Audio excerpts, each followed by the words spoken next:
Sociedad y Derecho. 1. Introducción. Con el conocimiento que presume la sociedad del nuevo siglo, conceptos como derecho y persona tal vez ya no merezcan mucha explicación. Es que el hombre contemporáneo asume que ya conoce todo, apoyado en la cibernética que ha impedido que el conocimiento diario se transmita de persona a persona, en una permanente interrelación.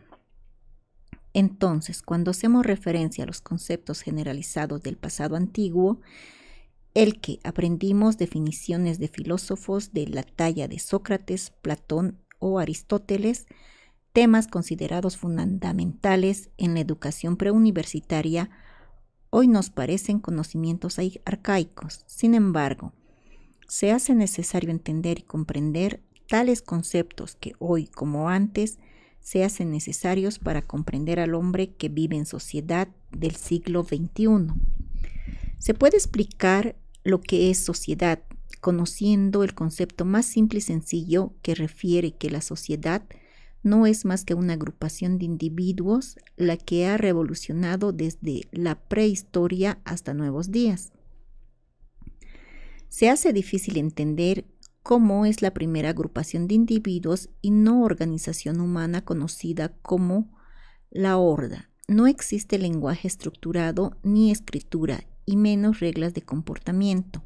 De este modo, el individuo, luego identificado como hombre, Homo sapiens, solo es un número en tal agrupación y naturalmente no existen reglas de comportamiento, ni siquiera parecidas a las de las manadas de animales que se guían por instinto.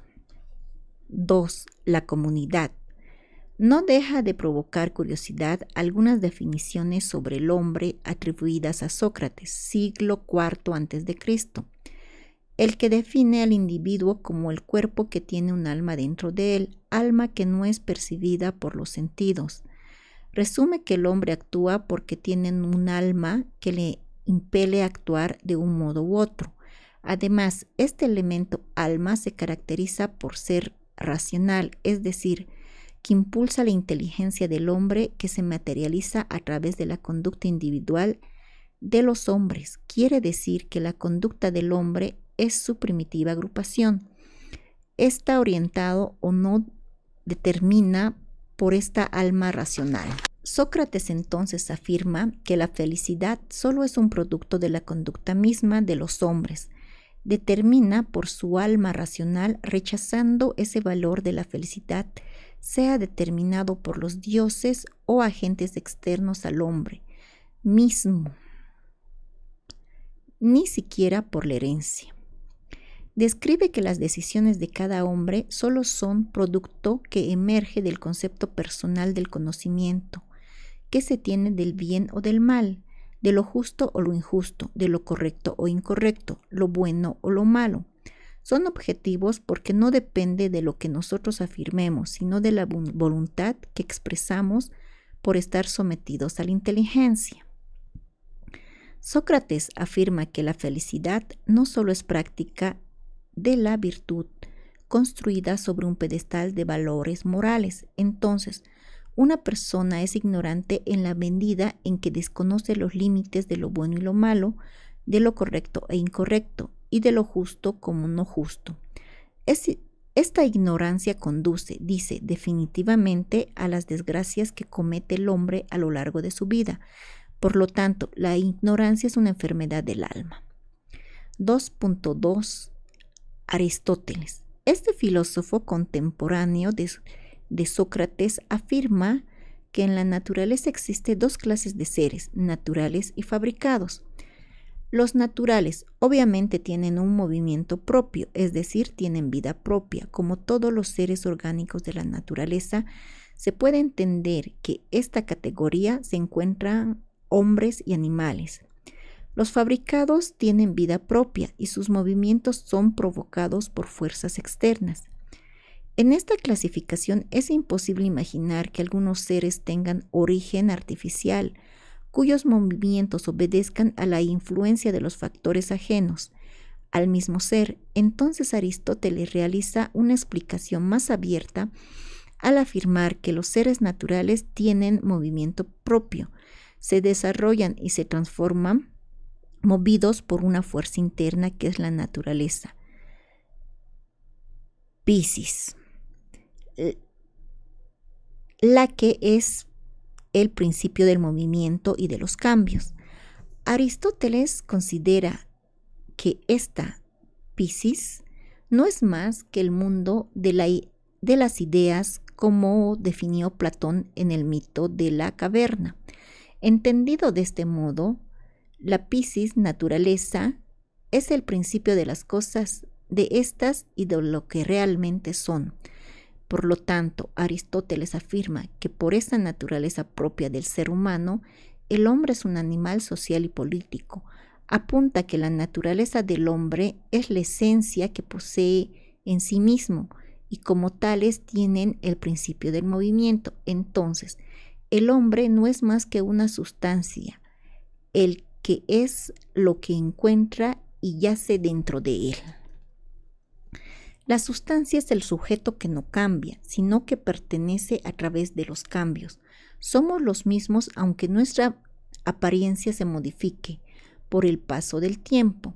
El hombre es el ser que permanece pese a todos los cambios, que sigue siendo el mismo a pesar de los cambios y el transcurso del tiempo. Finalmente, para Aristóteles, la felicidad ética eudemonista es el bien supremo del hombre.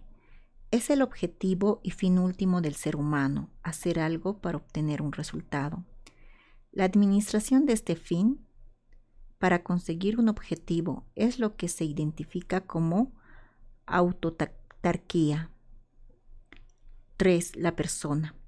Un concepto equivocado es el que se usa en el conocimiento vulgar, en sentido de que las comunidades antiguas o primitivas estaban conformadas por personas. No es evidente porque el concepto hombre es propio de las estructuras humanas ya organizadas, como el Imperio Romano o la antigua Grecia. Aquellos solo hacen referencia a individuos, sean animales o humanos. Este concepto propio de persona que dignifica al hombre que está extraviado.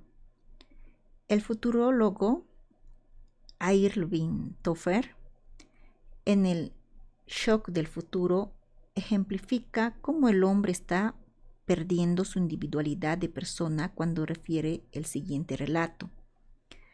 Cada primavera se inicia en Estados Unidos una enorme emigración, solos o en grupos, cargados en sacos de dormir, mantas y trajes de baño. Unos 15,000 estudiantes dejan a un lado sus libros y textos y se dejan llevar por un agudo instinto migratorio que les conduce a la playa de Fort Lauderdale, blanqueada por el sol.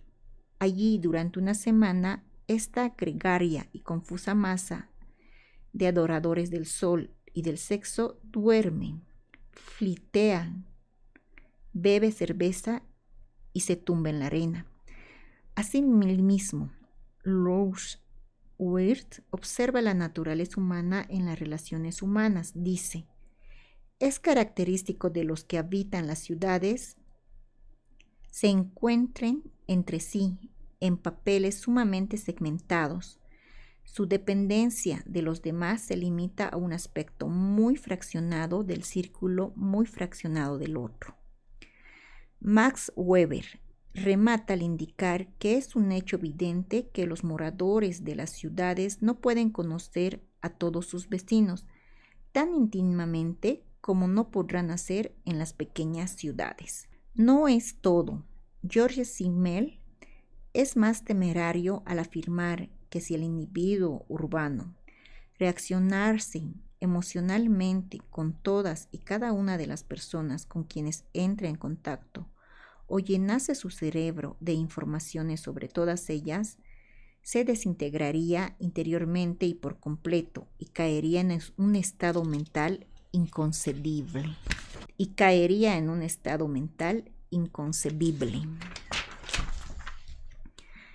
Alvin Toffler afirma a estas alturas que el destino del hombre es la construcción del hombre modular, celular, sociedad en que cada individuo solo es una pieza en la construcción general con funciones específicas, individualistas y no empáticas.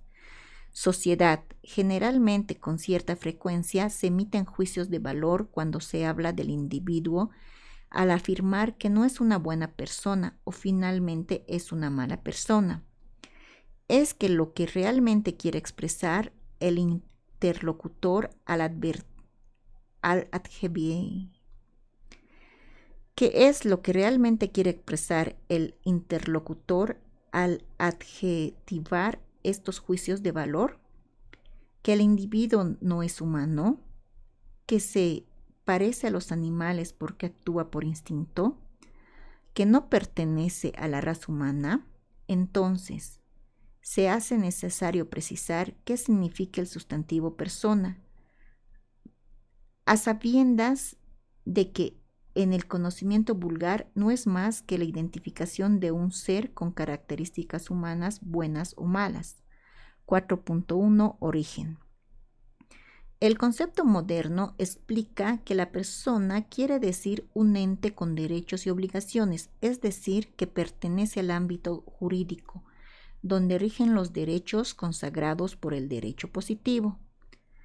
La tradición greco-latina señala que el origen de la persona tiene que ver con la presentación física de los personajes que intervienen en las obras públicas de cultura, de modo que los protagonistas simulan ser sujetos con diversas personalidades, una mujer, un anciano u otro tipo de personaje. Entonces, el sustantivo persona deviene del latín personae, que quiere decir máscara del actor en un espectáculo teatral y presentado ante comunidades abiertas. Fueron griegos los que inicialmente utilizaron esa identificación denominando prosopon, expresión de la que los romanos adoptaron al latín. Recuerda que tú no eres otra cosa que actor de un drama, el cual será breve o largo según la voluntad del poeta, afirmaba Epicteto al insistir que, puesto que a ti solo te corresponde el presentar bien a la persona que se te destina, cualquiera que sea, corresponde a otro elegirla.